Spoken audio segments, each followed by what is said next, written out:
Time continued to pass, the oldest trick in the world. And maybe the only one that really is magic, but Andy Dufresne had changed. He had grown harder. That's the only way I can think to put it. He went on doing Warden Norton's dirty work, and F held onto the library, so outward things were about the same. He continued to have his birthday drinks and his year-end holiday drinks. He continued to share out the rest of each bottle. I got his fresh rock polish cloth from time to time. In 1967, I got him a new rock hammer, and the one I'd gotten him 19 years ago had, as I told you, plumped down, worn out. 19 years. When you say it would, something like that. Those three syllables sound like the thud and double locking of a tomb door. The rock hammer, which had been a $10 item back then, went for $22 by 67. He had said a sad little grin over that. Andy continued to shape and polish rocks he found in the exercise yard, but But the yard you skipped one. The yard was smaller by then. You skipped one. I did. The yard was smaller by then. Half of what he been there in 1950 had been asphalt over in 1962. Nonetheless, he found enough to keep him occupied, I guess. When when he had finished each rock, he would me off every time. Yeah. Oh, sorry. He liked to look at them, and then the sun and the pieces of the planet he had taken up from the dirt and shape. What's that? Cysts. Yeah. Cysts, quartz, granites. Funny little mica sculpture that were held together with airplane glue. Various elementary. Okay. Sedimentary. No, not I said that. The C word. Conglomerates. Okay. That were polished and cut in such a way you could see why Andy called them menial sandwiches. The layers of different material that had built over a period of decades and centuries. Andy would give his stones and his rock sculptures away from time to time in order to make room for new ones. He gave me the greatest number, I think, counting the stones that looked like matched cufflinks. I had 5. There was one of the mica sculptures I told you about, carefully crafted to look like a man throwing a javelin, and 2 of the sedimentary conglomerates, all the levels showing in smoothly polished cross-section. I've still got them, and I take them down every so often and think about what a man can do if he hasn't time enough and the will to use it, a drop at a time. So on the outside, at least, things were about the same. If Norton had wanted to break Andy as badly as he had said, he would have had to look below the surface to see the change. If he had seen how different Andy had become, I think Norton would have been well satisfied with the 4 years following his clash with Andy. He had told Andy that Andy walked around the exercise yard as if he were at a cocktail party. That isn't the way I would have put it, but I know what he meant. It goes back to what I said about Andy wearing his freedom like an invisible coat, about how he never really developed a prison mentality. His eyes never got that dull look. He never developed the walk that men get when the day is over and they're going back to their cells for another endless night. That flat-footed, hump-shouldered walk. Andy walked with his shoulders squared, and his step was always light, as if he were heading home to a good home-cooked meal and a good woman instead of to a tasteless mess of soggy vegetables, lumpy mashed potatoes, and a slice or two of that fatty, grisly stuff most of the cons call mystery meat. That and a picture of Raquel Welch on the wall. But for those 4 years, although he never became exactly like the others, he did become silent, introspective, and brooding. Which could blame? Who could blame him? So maybe it was Warden Norton who was pleased, at least for a while. His dark mood broke around the time of the 1967 World Series. That was the dream year, the year the Red Sox won the pennant instead of placing ninth as the Las Vegas bookies had predicted. What had happened when they won the American League pennant, a kind of ebullience engulfed the whole prison. There was a goofy sort of feeling that if the dead Sox could come to life, then maybe anybody could do it. I can't explain that feeling now any more than an ex-Beatlemaniac could explain that madness, I suppose. But it was real. Every radio in the place was tuned to the games as the Red Sox pounded down the stretch.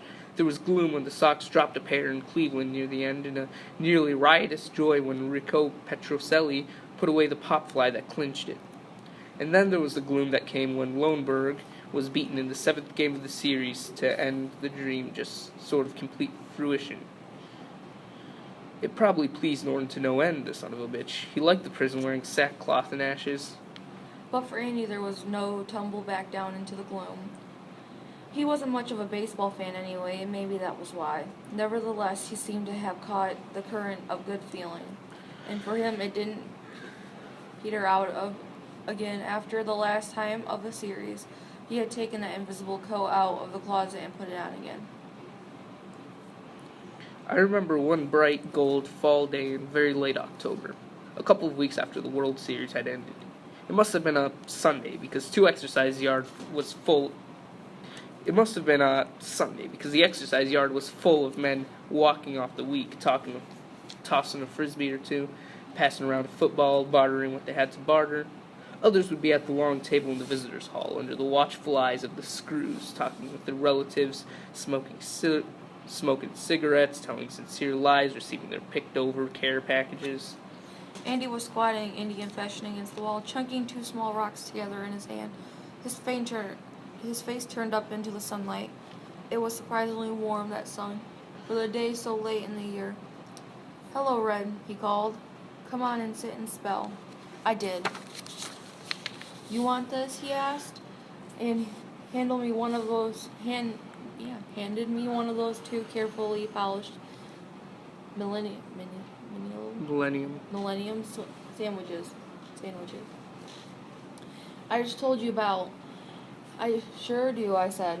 "It's very pretty, thank you." He shrugged and changed the subject. "Big anniversary coming up for the next year." I nodded. "Next year would make me 30-year man, 60% of my life spent in Shawshank State Prison." "Think I'll ever get out?" "Sure, when I have a long white beard and just about 3 B marbles left rolling upstairs. He smiled a little and then turned his face up into the sun again. His eyes closed. "Feels good. I think it always does when you know that the damn winter's almost right on top of you." He nodded and we were silent for a while. "When I got out of here," Andy said firmly, finally, "I'm going where it's warm all the time." He spoke with such a calm assurance you would have thought he had only a month or so to serve. "You know where I'm going, Red?" "Nope." The house in Oho," he said, rolling the words softly from his tongue like music. "Down to Mexico. It's a little place, maybe 20 miles from Playa Azul and Mexico Highway 37. It's 100 miles northwest of Acapulco on the Pacific Ocean." "You know what the Mexicans say about the Pacific?" I told him I didn't. "They say it has no memory, and that's where I want to finish out my life, Red. In a warm place that has no memory." He picked up a handful of pebbles as he spoke. Now he tossed them one by one and watched them bounce and roll across the baseball diamond's dirt field, which would be under a foot of snow before long. "So how to know who? I'm going to have a little hotel down there, 6 cabanas along the beach, and 6 more set further back for the highway trade. 111. I'll have a guy who'll make my guests out charter fishing. There'll be a trophy for the guy who catches the biggest marlin of the season, and I'll put his picture up in the lobby. It won't be a family place. It'll be a place for people on their honeymoons, first or second varieties. And where are you going to get the money to buy this fabulous place? I asked. Your stock account? He looked at me and smiled. That's not so far wrong, he said. Sometimes you startle me, Red. What are you talking about? There are really only two types of men in the world when it comes to bad trouble, Andy said, cupping a match between his hands and lighting a cigarette. Suppose there was a house full of rare paintings and sculptures and fine old antiques, Red. Suppose the guy who owned the house heard that there was a monster of a hurricane headed right at it. One of those two kinds of men just hopes for the best. The hurricane will change course, he says to himself. No right-thinking hurricane would ever dare wipe out all these Rembrandts and my two Degas horses, my Grant Woods and my Bentons. Furthermore, God wouldn't allow it, and if worst comes to worst, they're insured. That's one sort of man. The other sort of just assumes that hurricane is going to tear right through the middle of his house. If the weather bureau says the hurricane just changed course, this guy assumes it'll change back in order to put his house in ground zero again. The second type of guy knows there's no harm in hoping for the best, as long as you're prepared for the worst. I lit a cigarette of my own. Are you saying you prepared for the eventuality? Yes, I prepared for the hurricane. I knew how bad it looked. I didn't have much time, but in the time I had, I operated. I had a friend, just about the only person who stood by me, who worked for an investment company in Portland. He died about 6 years ago. Sorry. Yeah, and he tossed his butt away. Linda and I had about $14,000. Not a big bundle, but hell, we were young. We had our whole lives ahead of us. He grimaced a little and then laughed. When the shit hit the fan, I started lugging my Rembrandts out of the path of the hurricane. Sold my stocks, paid the capital gains tax just like a good little boy. Declared everything, didn't cut any corners. Didn't they freeze your estate? I was charged with murder, Red, not dead. You can't freeze the assets of an innocent man, thank God. And it was a while before they even got brave enough to charge me with the crime. Jim, my friend, and I, we had some time. I got hit pretty good, just jumping everything like that. Got my nose skinned, but at the time I was worse things to worry about than a small skinning on the stock market. Yes, I'd say you did. But when I came to Shawshank, it was all safe. It was still safe. Outside these walls, Red, there's a man that no living soul has ever seen face to face. He has a social security card and a main driver's license. He's got a birth certificate. Name of Peter Stevens. Nice anonymous name, huh? Who is he, I asked. I thought I knew what he was going to say, but I couldn't believe it. Me. You're not going to tell me that you had the time to set up a false identity while the bulls were sweating, I said, or that you finished the job while you were on trial for. No, I'm not going to tell you that. My friend Jim was the one who set it up, the false identity. He started after my appeal was turned down and the major pieces of identification were in his hands by spring of 1950. He must have been a pretty close friend, I said. I was not sure how much of this I believe, a little or a lot or none. But the day it was warm and the sun was out, and it was one hell of a good story, all of that 100% illegal setting up a false ID like that. He was a close friend, Andy said. We were in the war together, France, Germany, the occupation. He was a good friend. He knew it was illegal, but he also knew that setting up a false identity in this country is very easy and very safe. He took my money, with all the taxes on it paid so the IRS wouldn't get too interested, and invested it for Peter Stevens. He did that in 1950 and 1951. Today it amounts to $370,000 plus change. I guess my jaw made a thump when it dropped against my chest because he smiled. Think of all the things people wish they'd invested in since 1950 or so, and 2 or 3 of them will be things Peter Stevens was into. If I hadn't ended up in here, I'd probably be worth $7 or $8 million by now. I'd have a Rolls and probably an ulcer as big as a portable radio. His hands went to the dirt and began sifting out more pebbles. They moved gracefully, restlessly. I was hoping for the best and expecting the worst, nothing but that. The false name was just to keep what little capital I had untainted. It was lugging the paintings out of the path of the hurricane, but I had no idea that it would go on as long as it has.